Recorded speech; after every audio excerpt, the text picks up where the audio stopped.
అదే RTV app వార్తల్ని క్షణాల్లో చదివే అవకాశం ఉంటుంది. ఒక న్యూస్ పేపర్, ఒక టెలివిజన్ ఛానల్ మీ చేతుల్లో ఎప్పుడూ ఉంటాయి. కంచు కోటను బద్దలు కొట్టేందుకు బీజేపీ ఒక పెద్ద అస్త్రాన్ని ఉపయోగించింది. ఆమె ఉక్కు మహిళ డాక్టర్ మాధవి లత చాలా ధైర్యంగా ముందుకెళ్తున్నారు. ఆమె ఆ కంచు కోటను బద్దలు కొట్టి మోడీకి ఏమి గిఫ్ట్గా ఇస్తారో మనం చూద్దాం. ఆ మనతో ఉన్నారు మాధవి గారు. కంగ్రాచులేషన్స్. నమస్కారం నాయన, చాలా సంతోషం. Thank you. ఇప్పుడు ఈ ఇంత పెద్ద బాధ్యతని మీరు అడిగారా లేదా వాళ్ళే ఇచ్చారా? వాళ్ళు గుర్తించారు, నేను కర్తవ్యం చేశాను. ఇది చాలా పెద్ద డేర్ స్టెప్ కదా, ఎలా ఎదుర్కోబోతున్నారు మీరు? డేర్ స్టెప్ దేనికి నాన్న? ఏ విషయానికి మీరు డేర్ అంటున్నారు? నేను నాకు అర్థం కావట్లేదు. ఝాన్సీ లక్ష్మీబాయి చేసింది డేర్ కదా, రుద్రమదేవి చేసింది డేర్ కదా, మరి అవన్నీ డేర్ అనుకుంటే ఇది డేరే. వాళ్ళు దేశం కోసం పోరాడారు, నేను న్యాయం కోసం పోరాడుతున్నాను. మీ ప్రధాన అస్త్రం ఏంటి?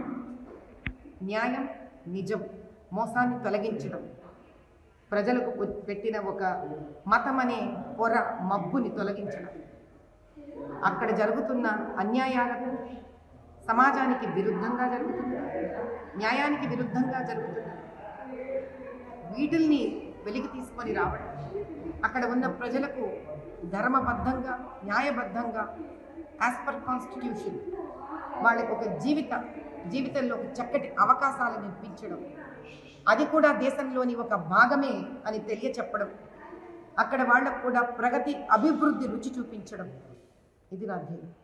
ఇక మీ ప్రచార అస్త్రాలు ఏం కాబోతున్నాయి? ఎందుకంటే ఎంఐఎం అక్కడ పాతుకుపోయింది బాగా, ఎవరిని రానివ్వట్లేదు. అయినప్పటికీ కూడా బీజేపీ చాలా డేర్ చేసి అక్కడికి అంటే ఆఫ్టర్ ద ఇండిపెండెన్స్ అనుకోండి, ఇంత పెద్ద స్టెప్ తీసుకొని బీజేపీ చాలా వ్యూహంతో ముందుకెళ్తుంది తెలంగాణ విషయంలో. ఈ హైదరాబాద్లో మిమ్మల్ని నిలబెట్టడమే చాలా పెద్ద వ్యూహం. ఏంటి రహస్యం?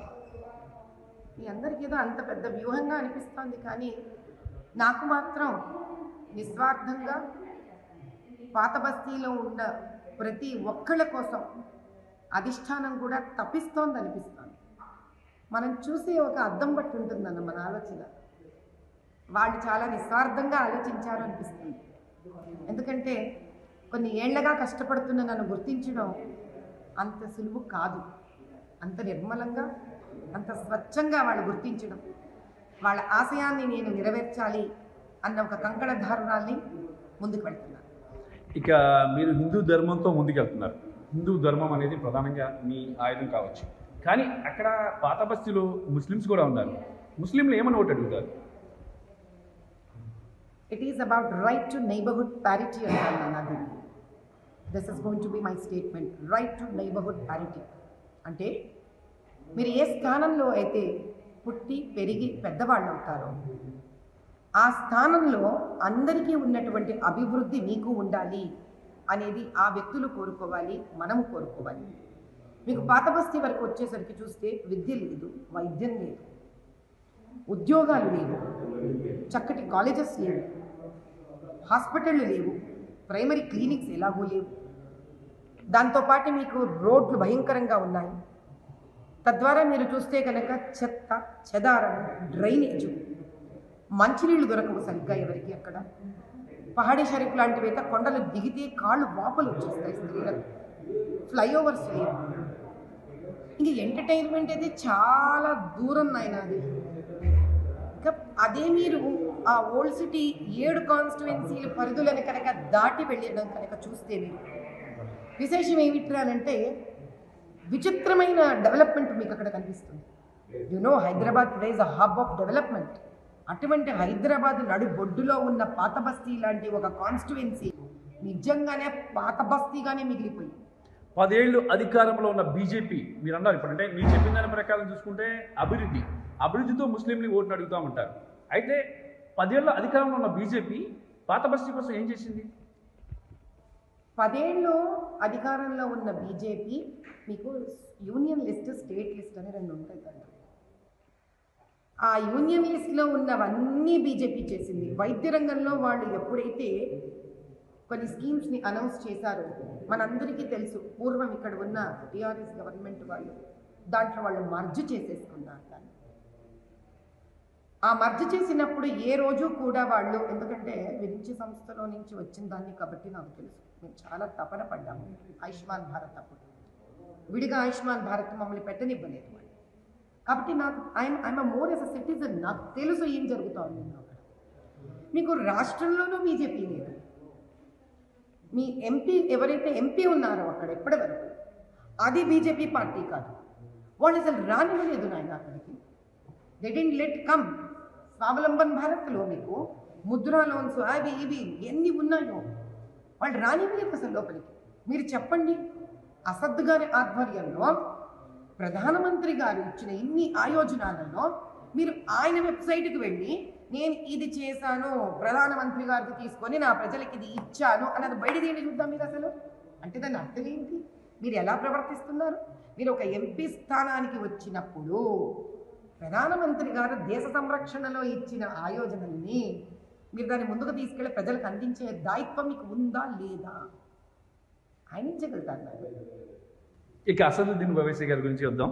మరి ఆయన ప్రధానమంత్రి నరేంద్ర మోడీకి చాలా క్లోజ్ మిత్రులని బాగా ప్రచారం ఉంది.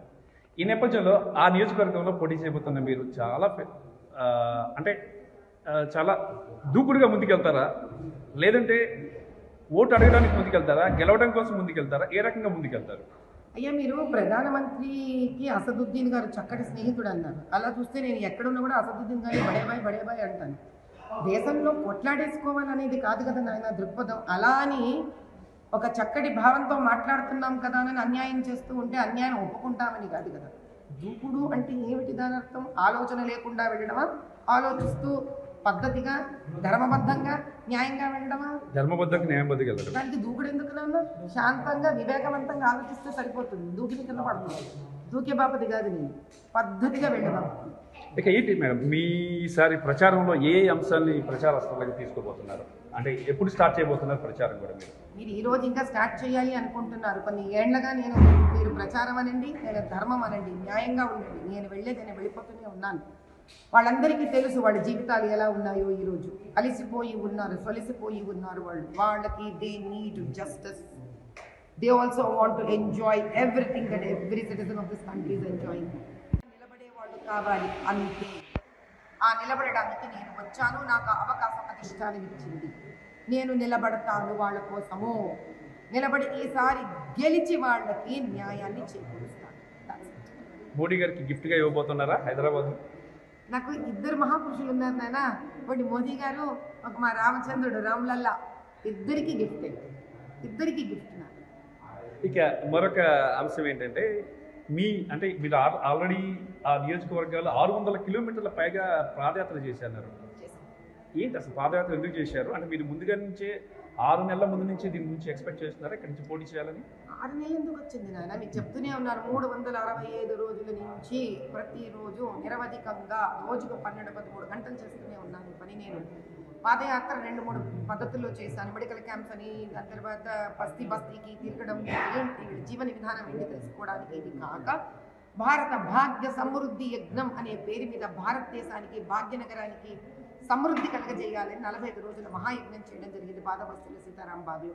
దీన్ని చెప్పడానికి వీధి సందు 7 నియోజకవర్గాల్లో కూడా 20 రోజుల పాటు రోజుకు 4-5 గంటలు తిరగడం. ఎలాంటి స్పందన వచ్చింది ప్రజల నుంచి మీ పాదయాత్రకే కానీ ఇది కానీ? చాలా అద్భుతం నాయన. వాళ్ళ మనసు వెన్న.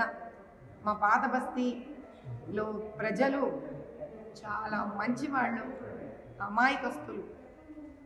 Really too good. ఇదంతా కూడా ఓటుగా మారుతుందంటారా? ఏదైనా ఫలితం ఆశించి ఎందుకు చేయాలి నాన్న పని? నాకు అర్థం కాదు. ఓటుగా మార్చే బాధ్యత వాళ్ళది. రాజకీయాలంటేనే ఫలితం కోసం ఆశించే రాజకీయ పాలిటిక్స్లోకి వస్తారు ఎక్కువ మంది. మరి దీన్ని ఫలితం ఆశించకుండా ఎలా అంటారు? నాయన, ఫలితము ఆశించడం అనేది వ్యక్తి ఒక ఆలోచన విధి విధానంలో ఉంటుంది తప్ప ఫలితం ఆశించి ఏది చెయ్యని అవసరం లేదు. కర్తవ్యం, బాధ్యతలు మాత్రమే నేను చేసుకుంటూ వెళ్ళాను. ఫలితం నా ప్రజలే తిరిగి నాకు ఇస్తారు. అది కుండ బద్దలు కొట్టినట్టు ఇస్తారు ఇచ్చే రోజుకి చూస్తూ. ఫైనల్గా ఒక క్వశ్చన్ అడుగుతాం మిమ్మల్ని. ఏంటంటే రాజా సింగ్ ఆయన ఏ వ్యాఖ్యలు చేశారో మీకు చెప్పండి. మీకు ఆల్రెడీ తెలిసే ఉంటుంది. ఆ వ్యాఖ్యల మీద మీరేమంటారు? ఏమీ అనను ఆయన, ఏమీ అనను. మా తమ్ముడు ఏమో మాట్లాడాడు, పోతే పోనీ నేనేమొచ్చింది, ఆయనకేంటంత problem? Better things in life. It's okay, let it go. No brother అని ఆయన కూడా ప్రచారానికి పిలుస్తారా మీరు? నేను పిలవడం ఏముంది నాయన, మేమందరం కలిసే చేస్తాం. మేమందరం ఒకే కుటుంబానికి సంబంధించిన, మా కుటుంబం పేరే భారతీయ జనతా పార్టీ. తెలంగాణలో ఎన్ని సీట్లు రాబోతున్నాయి బీజేపీకి? ఎన్ని సీట్లు మీరు మోడీ గారికి గిఫ్ట్ చేస్తారు? ఎందుకంటే 400 సీట్లు టార్గెట్ గా పెట్టుకున్న మోడీ ఎన్ని సీట్లు ఇవ్వబోతున్నారు? 400 సీట్లు గెలుస్తారు. అందులో నా సీటు బాధ్యత నేను వారికి ఇస్తాను. ఇక ఇది పరిస్థితి. ఇక చాలా కీలకమైనటువంటి ముస్లిం నియోజకవర్గమైనటువంటి హైదరాబాద్లో ఓటు అడగడం కోసం తన రైట్గా తాను భావిస్తున్నారు. ఇది నా రైట్, నేను అడుగుతాను, ఓటు గెలుచుకొస్తాను, మోడీకి గిఫ్ట్గా ఇస్తాను, అయోధ్య రాముడికి గిఫ్ట్గా ఇస్తానని చెప్పేసి డాక్టర్ మాధవీలత చెప్తున్నారు. రామకృష్ణ, RTV, న్యూఢిల్లీ. మరిన్ని వీడియోస్ కోసం ఛానల్ ని సబ్స్క్రైబ్ చేయండి. లేటెస్ట్ అప్డేట్స్ కోసం వాట్సాప్ ఛానల్ ని ఫాలో చేయండి. అండ్ లింక్ డిస్క్రిప్షన్ లో ఉంది.